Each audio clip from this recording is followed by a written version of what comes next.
All right, Shalom Akim. First and foremost, all praise, honor, and glory to Yahweh Shem Shai. Double honor to the Apostle Nellis Great Millstone. Peace and blessings to you, brothers, pushing this truth throughout the four winds. All right, I was going through some very, very old notes. You know what I'm saying? Probably about 8-9 years ago, I had started looking into something, and it just tripped me out, man, seeing it. I'm gonna just go right into it. You know what I'm saying? I entitled it, we truly are slaves in this society. You know what I'm saying? This is Baruch 3:8. It says, "Behold, we are yet this day in our captivity." So we're captives, we're slaves. Okay, we're under someone else's rule, and we have to abide by their whatever they say is his law. We have to abide by. You know what I'm saying? That's what part of being a captive is. It says, "Where thou hast scattered us for a reproach and a curse, and to be subject to payments."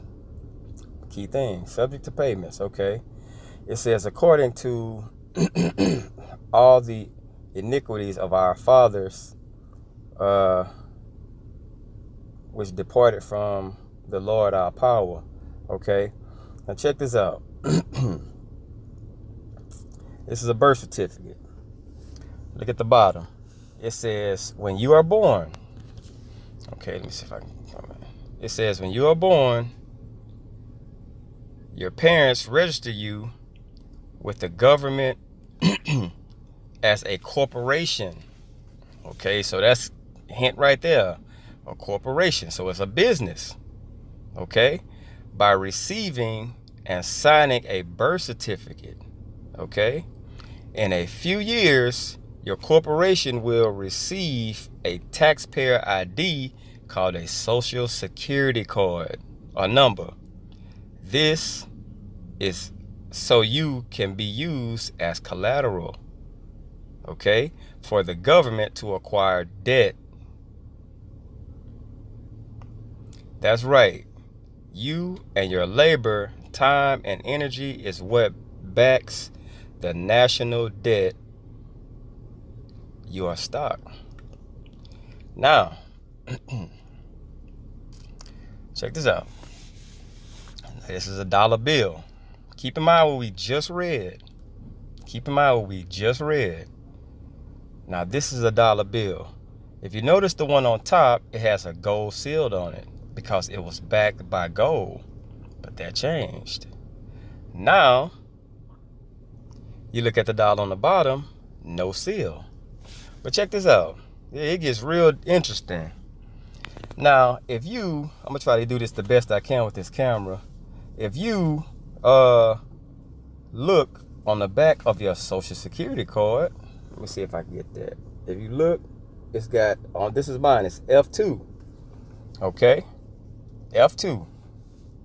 All right, so, and you look on a dollar bill, and this number right here, in this corner, like real close, I can't really see it. It's like right in the top corner under the one. It's a $1 bill. It's G2. Now, I looked mine up a while back, and the number on the back of your Social Security card, the first two is going to be something with a 2 on it. And you look on the front of a dollar bill, it's going to have in the corner, see, this one has G2. Mine was F2. And if you look where the circle is a seal to the left, I think this is it right there.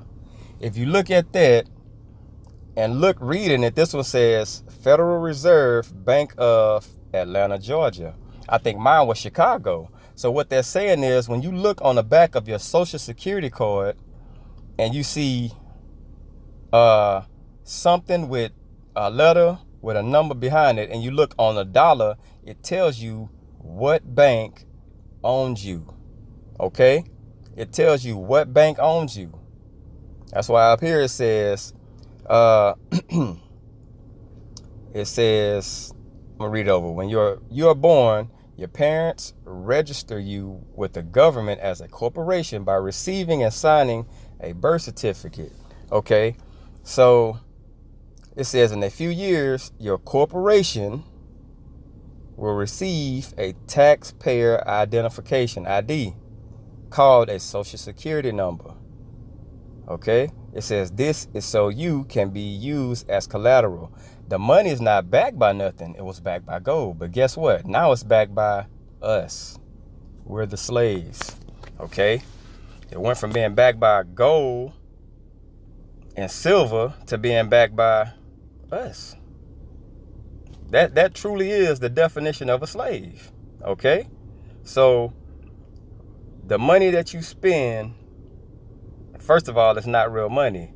You're the money. That's what makes you the slave. You're the money. All right? If a company goes out of business, guess what? Wasn't enough people didn't go to work, or they didn't have enough people coming in that tied that labor to certain banks. Just think about it. Okay, if a company goes out of business, then you have all those numbers going in that worked and got those Federal Reserve notes, and they spent it. You know what I'm saying? Okay, so we spending this so-called money, you spending it, and next thing you know, it's like, okay, we're not making enough because enough people's not coming in. Just think about it good. Think about it good, bro. You know what I'm saying? It's like, it's crazy that we are slaves in that form. You know what I'm saying? Like, you know you're a slave by just working, especially being in this truth. You know you're a slave by just working. But to see that this system is backed and the money is backed by nothing but you. You are the money, okay? You are the money. Every corporation that you see, it could be something like the NFL. Guess what? Who backs it? Who does the work? Athletes. Okay? They make the money. It's the same way with us in this system. When you go out and work, who makes the more money? You're basically making self benefit by doing labor for everybody else. You know what I'm saying? Now we're gonna call this money because we know that that's the currency that's used to get wants and needs. But to do that, when you work, you make the corporations way more while you stuck at the bottom with peanuts. Okay? Hope it all makes sense. All right, but check this out. There's something else. Now, when you're born, if you notice, when you're born, it's basically two people that gets put in the system. Okay? So you'll have, if you ever notice when you look on social security number, driver's license, or anything, it's all caps. Everything is capitalized. Okay? Now, when you sign, you never sign in all caps.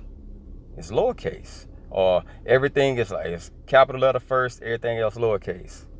Okay? So with everything through the government, your driver's license, social security, all that, that's a whole nother person. Check this out. This is called ghosting identity theft.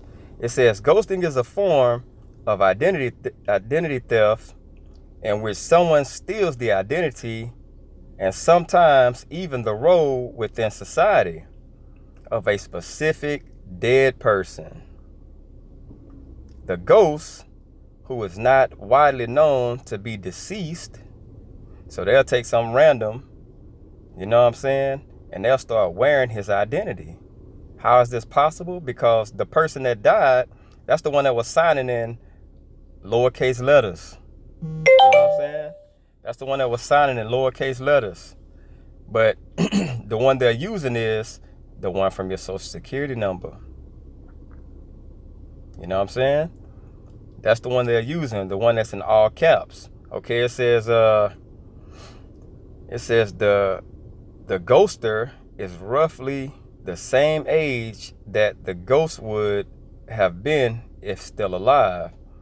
so that any documents citing the birth date of the ghost will not be conspicuously incorrect if appropriated by the thief now claiming to be that person. So it's somewhere in that same, well, he say it's the same day he was born or whatever, but they can't tell the difference because this is a totally different person in the system. It says the use of counterfeit identification, falsely documenting a completely fictional identity. Like if you have a shooter and this nigga been dead 15 years, how's they pulling him up and saying he was the shooter and placing that identity on him? Okay? Think about it. It says identity is not ghosting, as false identification cannot be used to attain social services or interact with government agencies. Bullshit. It says our law enforcement officials. The purpose of ghosting is to enable the ghoster to claim for their own use an existing identity that is already listed in a government records. You know what I'm saying? An identity that is dormant because its original possessor is dead. So that's a lot of. That's a lot of government. They use this. This is what they do, bro.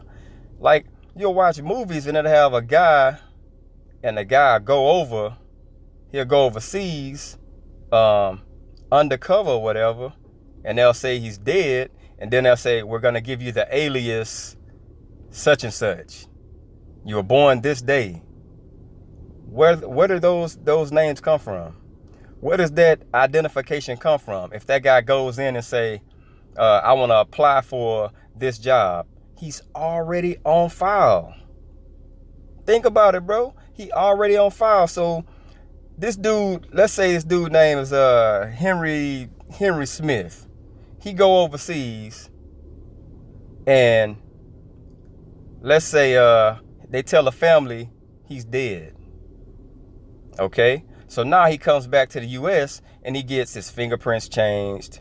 He gets a name change to something Blaine Griffin. You know what I'm saying? He get his name changed. Somebody could go over there now and come back and use his name because they said that he was dead. So where are they pulling up? Where would they actually have pulled up his name if he was dead and basically give him an identity? You know what I'm saying? If it makes sense. If it makes sense to you. But let me re-explain that. It's a lot here. But I want to try to make it crystal clear. Let's say you have a guy named, let's say John Smith. John Smith is working for the government and he goes to Iraq. Okay? John Smith goes to Iraq and they say he's dead. Okay? Nah, nobody's gonna see John Smith again. Okay? So they take his records and his records are done because he's dead. Now, you have someone else go over there to Iraq and they die. Or they tell the family he's dead. But he comes back and his new identity is John Smith. Where did they pull those records from John Smith? Because the previous guy that went over there with his two identities, now it could be actually used. You know what I'm saying? All you got to look at the capital letters. You basically born with two identities, bruh. Shit is crazy. It says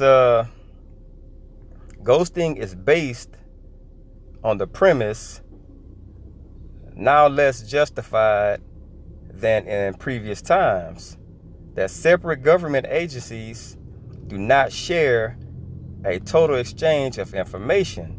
Therefore, a ghoster can obtain a passport or Social Security benefits Why? Because this guy's name is still in the system. You know what I'm saying? That's why they can use him. Because if you was one person, you was born this dude and you died this dude and those records were terminated, you couldn't use it. You know what I'm saying? You couldn't use it. But being dead is two identities. Now you can use him as a ghoster because one of those persons that they made up died. You know what I'm saying? If he really died, you can really pull him up and say, well, I'm going to be this person. All you got to get is this social security number. And it works because this person is still in the system. All right? If you was dead, you wouldn't be in the system. All right? It says benefits in the name of the dead person because the agencies in charge of those services did not routinely cross-check an applicant's history to determine if a death certificate has been issued in that person's name. Bullshit. They know exactly what they're doing, bro. You know what I'm saying? And it's all kind of loopholes in this situation. You know what I'm saying? Third-party buyers. You know what I'm saying? We're going to buy this dude identity and put him out there. You know what I'm saying? It's all kind of loopholes in this, bro. You know what I'm saying? But I hope this is edifying, bro. I want to give all praise, honor, and glory to you. How about Shemi Al-Shai? Double honor to the apostle. That was a great millstone. Peace, blessings, and safety to you. I can push this truth throughout the four winds. Shalom.